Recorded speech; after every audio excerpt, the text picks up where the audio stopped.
What is up, Watch fam? Happy Friday, and welcome to this week's episode of Liquor Run. I am Christian from Theo and Harris. This is my old man, Rolly. And today, we're going to be diving into one of our favorite summer drinks and one of Bulova's most recent and interesting additions to their collection. So let's do it. Let's do it. Cool. So I bring the wine. Yep. You bring the watches. Damn straight. Awesome. What are we drinking? All right.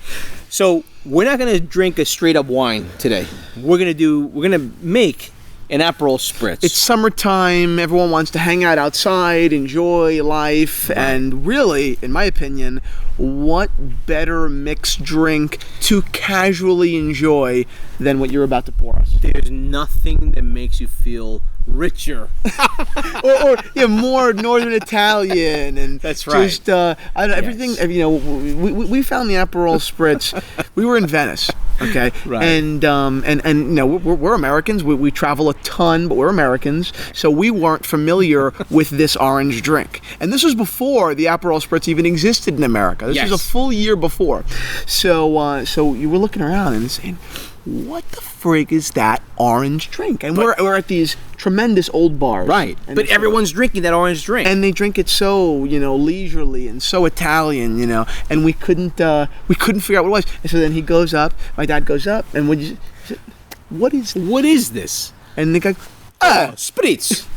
Aperol o Campari. and then they poured Prosecco, and everyone was drinking them. We did as well. Brought them back to America, and it's no coincidence. Once we brought them back, the world started drinking them. They became famous. A year later, we saw it in Food and Wine magazine as the hottest cocktail. My mom was, you know, like, oh my God. That's right. All right, so let's crack it open. Let's do it. All right, so we're gonna put a little ice in our glasses here, okay? Because that's how they serve these drinks. They go into wine glasses, and you have some snacks. You have some cicchetti, Yeah. right? Little tapas, Italian tapas, or the version of a Northern Italian tapas. We're using some California sparkling wine. They call it California champagne. Tell me why that's so wrong. It's so wrong because only Champagne can call itself. Only Champagne. The region of Champagne can call that sparkling wine champagne. So they must legally have qualified and clarified to call it California champagne, which is bullshit. Yeah, this is American sparkling wine. Nothing wrong with it. It's just not champagne. We're going to substitute. Prosecco is typically what's used. Yep. Obviously, they're using the local wine. This is a Northern Italian drink, okay? But doesn't matter. We can substitute just fine with this. And let's open this up. Okay, this is still fresh. Classy. They say 3 parts. I'm not gonna measure. We're gonna pour. We're gonna pour, and we're gonna put a little Aperol. You could put some in mine. And Aperol is like a very slight bitter, but well, it's funny. And you're supposed to add a little bit of soda. I tell you what, in Venice, I didn't see a lot of the bartenders adding soda water. No. We're gonna go with some sparkling wine and Aperol. And that's it. I love this sound. Ready? I love this sound. Yes. Isn't that a great sound? Right. All right. Stir it up a little bit. Stir it up. Now I want to talk about my looks. All right, so yeah, it has this obviously very distinct, very powerful orange color. Yes. It is, unlike its brother Campari, a little bit sweeter and stronger. It has the bitterness, but it's more of an afternote. Yes. Campari is much more powerfully bitter. Delicious as well in a Negroni, but it's very different. Salud. Yes. Salud. Very, very, very hard to beat that drink. Delicious. Tastes like summer. It is We've been drinking these for what, 4 years now? At least. Summer in a bottle. Okay. So now, all right. A watch that we were kindly sent by Bulova to review. I'm actually excited to see this watch. When they asked, you know, we were trying to do some more watch reviews of watches that we don't own, that aren't in the shop, just cool things that are out there. So when we contacted Bulova, I was open to reviewing anything they had, but this was my preference. Okay. So let's get into this watch. It's called the Chronograph C, and I think it's probably Bulova's funkiest watch. I'll go so far to say it's probably one of the funkiest watches being produced really out there, truthfully, particularly by any major brand, and Bulova is definitely a major brand. Wow. Check this out. I mean, you get this little. It's a quartz watch, so we've got this this traditional little plastic piece there. Right. But try the watch on. Tell me what you think. Yep. And you know how I feel about large watches, but this is a really well executed watch. Yeah, it's crazy looking. Yeah, it's right? crazy. It's a bizarre looking watch. It is, but in an odd way, it makes sense. So what I find so cool about this watch is two variables. First, it's a heritage watch. This is a watch from Bulova's Archives series, a watch that was produced by them, I believe, in the 70s. I could be wrong. And now they're reissuing this watch. Okay, they're taking kind of a Longines approach. Longines is obviously a brand many people love. I adore it. I love Longines. Yep. It's a brand that has become tremendously successful now in their reissue, a line of watches. So I think that Bulova, like Longines, is in a wonderful position to also win in that reissue space. Okay? Why? Because their price point. And Bulova is actually closer in price point than Longines, than what I'm talking about. I think that when you buy a reissue watch, a watch that gets a 0 for originality because its design is entirely stolen from, historical design, the price has to reflect that. I agree. Right? Yes. That doesn't make it a bad watch. Right. It could be a wonderful watch. Right.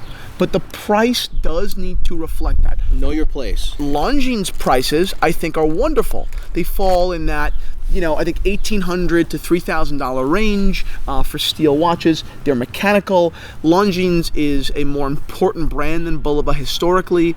So I think Longines has done a wonderful wonderful job positioning themselves, understanding their worth, and delivering products within that. Yes. But Bulova has knocked it out of the park on this one. Yeah. This watch comes in at $750 for a pretty damn well executed.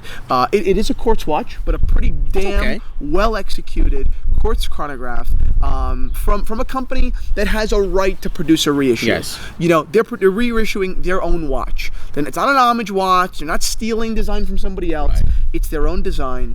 And I think that a watch like this is terrific. On the strap as well, it would be probably even more conservative. Yeah. Yeah, I love the fact that they're adding the strap, the leather strap to the bracelet. Yep. Okay, so they're giving all that for $750. $750. I think that this watch with a mechanical movement at $2,000 is a novelty that isn't worth it. But at $750 with a quartz movement, it's 100% worth it. Yeah, it really is. Not that $750 is not a lot of money, because it is, but for a watch that you want, how do you really beat $750 for a watch that looks like it's genuinely worth $1,800? Absolutely. I think at $750, no one should be spooked by this.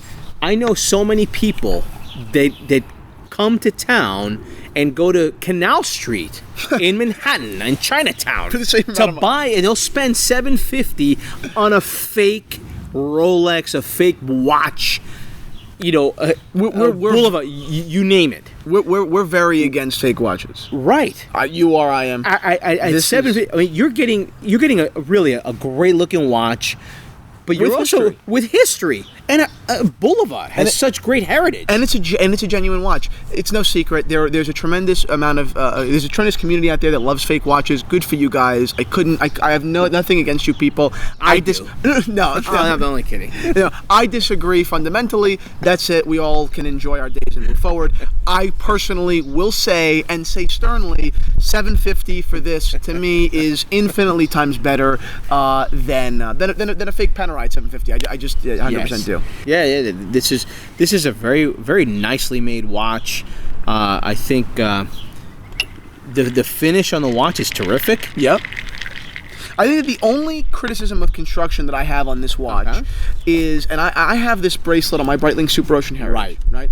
The extra links on this one are a little bit clunky looking. The Super Ocean Heritage does a better job because there are fewer. But then again, the bracelet setting on this watch is on its largest setting. Right. So really, there would only be for me 1 or 2 of these links.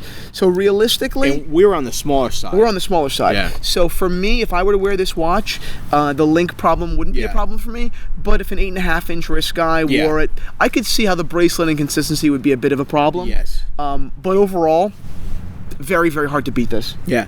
One other thing, apart from the links, that really, you know, is a little sloppy on Bulova's part, on the website, it says 2 inches on your computer screen away from each other, 50-meter water resistance, and then 2 inches below 100-meter water resistance. No. That's sloppy. Yeah. We're not talking about a Kickstarter brand. We're not talking about a small, you know, small potatoes. Yeah. This is Bulova. Again, wonderfully executed watch. Really like it. Just get it right. Just check your website, guys. You know, give me a break. We agree? I agree. How's the Aperol Spritz? I love it. There's no better way to spend the spring afternoon. No. Talking about watches, little wine, Aperol. Yeah. No better way, guys. Thank you so much for watching this episode. I hope that you enjoyed this review. It's just a really, really cool watch that I'm happy to be talking about. And I'll see you guys on Monday. Ciao.